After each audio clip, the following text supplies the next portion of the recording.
नमस्कार दोस्तों, मैं अंकुर उपाध्याय स्वागत करता हूं आप सभी का एक बार फिर से अपनी नई वीडियो में। दोस्तों, भारत के लिए डेटा जितना भी आ रहा है वो एक एक करके पॉजिटिव आता जा रहा है। फॉर एग्जांपल, सबसे पहले हमारे यहाँ इन्फ्लेशन कंट्रोल में आया, उसके बाद नए आरबीआई गवर्नर साहब ने मार्केट में लिक्विडिटी दी। उसके बाद उन्होंने कहा कि लिक्विडिटी की जब जितनी जरूरत पड़ेगी हम बाजार में डालेंगे।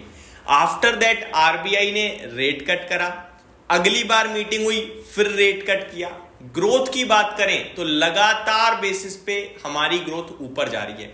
क्वार्टर टू सितंबर 2024 में हम सभी ने अपनी मंदी देखी, हम सभी ने अपने रिजल्ट सीजन में बड़ी गिरावट देखी, लेकिन उसके बाद लगातार सुधार देखने को ही मिल रहा है।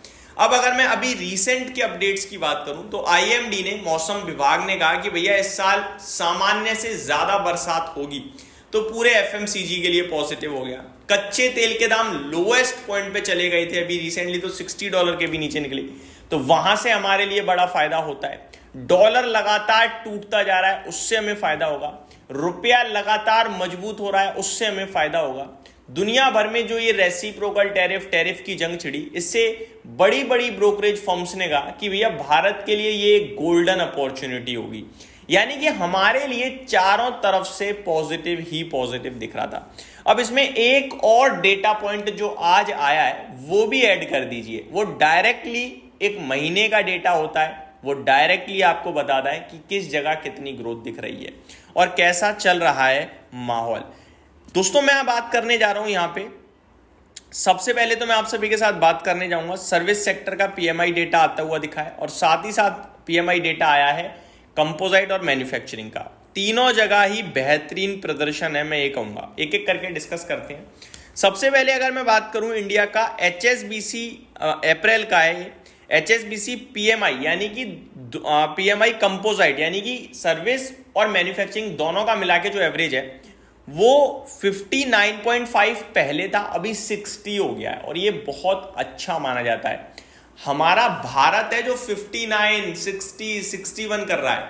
अदरवाइज ये पीएमआई डेटा अगर 52 के ऊपर है तो पॉजिटिव माना जाता है। भाई साहब, हम 60 पे जंग लड़ रहे हैं खुद से, सोचो, तो बहुत ही शानदार है। बात करूं अगर पीएमआई मैन्युफैक्चरिंग डेटा की तो 58.1 से बढ़कर 58.4 हो गया है, तो ये भी बढ़कर आया है, अच्छी बात है।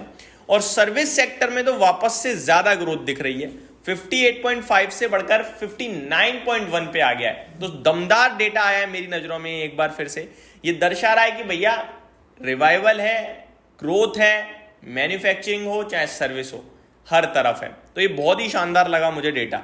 दोस्तों, सब कुछ अच्छा हो ही रहा था, उस बीच में एक नेगेटिव चीज भी आ गई है आज। कल आईएमएफ ने पूरे दुनिया की ग्रोथ फॉरकास्ट में कटौती करी और मैंने वीडियो बनाई थी।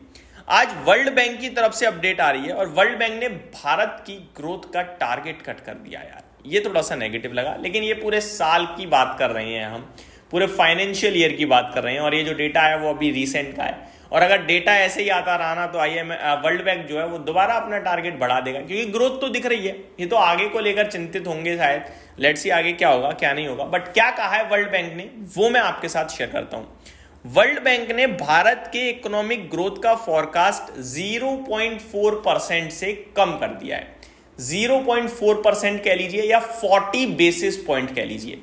पहले ये अनुमान लगा रहे थे FY26 यानी करंट वित्तीय वर्ष के लिए, जो अगली साल मार्च 31 में खत्म होगा। ये कह रहे थे कि भैया 6.7% की ग्रोथ रह सकती है भारत में, लेकिन अभी ये कह रहे हैं 6.3% की रहेगी, 0.4% का कट कर दिया है। तो ये एक नेगेटिव संकेत है, बाकी कुछ भी नहीं दिख रहा है नेगेटिव। अब आते हैं थोड़ी और रीसेंट न्यूज पे। वैसे तो मैं अब शेयर मार्केट एनालिसिस पे जो वीडियो अपलोड करूंगा उसमें सारा कुछ कवर करूंगा, लेकिन इस वीडियो में भी मैं आपके साथ शेयर करना चाहूंगा। खबर अच्छी आ रही है अमेरिका से एक बार फिर, लेकिन ये खबर ज्यादा अच्छी अमेरिका के लिए ही है क्योंकि ये टैरिफ से रिलेटेड है। मैं लगातार अपने व्यूअर्स के साथ आप सभी से कह रहा हूं कि टैरिफ को लेकर पॉजिटिव न्यूज आएगी अगर चाइना या यूएस से, तो वो चाइना और यूएस के लिए ही ज्यादा पॉजिटिव बेनिफिशियरी होगी। नेगेटिव आएगी तो उनके लिए ही ज्यादा नेगेटिव होगी। यानी कि पॉजिटिव पे वो बढ़ेंगे भी ज्यादा है, नेगेटिव पे वो गिरेंगे भी ज्यादा। हमें फर्क नहीं पड़ रहा है, ठीक है जी। अब क्या हुआ है, ट्रंप साहब कह रहे हैं कि will have fair trade deal with China. जल्दी ही चाइना के साथ एक फेयर ट्रेड डील होने जा रही है या हो सकती है। तो ये काफी पॉजिटिव लग रहा है मेरे को। आगे बताऊं मैं आपके साथ, और भी बहुत कुछ आता हुआ दिखा है। China tariff could be cut in some cases by more than half. Big breaking ये है, यानी कि चाइना पे जो टैरिफ है कुछ चीजों पे 50% से कम हो सकते हैं। ये बड़ा पॉजिटिव होगा, लेकिन 50% से कम होने के बावजूद भी बहुत हाई टैरिफ रहेगा। फॉर एग्जाम्पल, कुछ प्रोडक्ट पे 245% तक टैरिफ है। अगर 50% भी कट कर दोगे आप तो भी 122.5% का है भाई, फिर भी डबल से ज्यादा महंगा है ये आइटम। और जिन पे 145% है उन पे भी 70-75% का टैरिफ रहा। तो टैरिफ तो यार इतना हाफ से भी बात नहीं बनेगी मुझे लगता है, बट ठीक है, स्टार्टिंग ऐसे करेंगे धीरे धीरे, और मेरे को लगता है कर सकते हैं। आईएमएफ ने कल तो ग्रोथ फॉरकास्ट दुनिया का कट किया था। आज उन्होंने कहा है कि ये जो टैरिफ बढ़ रहे हैं ना, ये globally public debt to GDP ratio बढ़ा देंगे। 2.8% की बात कर रहे हैं 2025 में, टू 95.1% ऑफ जीडीपी। तो ये कह रहे हैं टोटल कहीं ना कहीं जो डेट है वो बढ़ता हुआ दिख सकता है। ये सारी बड़ी खबरें दोस्तों इस समय जो आते हुए दिख रही हैं मैंने आपके साथ शेयर करी। उम्मीद करता हूँ ये डिटेल्स डेटा पसंद आया होगा। Thank you so much for watching this video. Have a great day guys.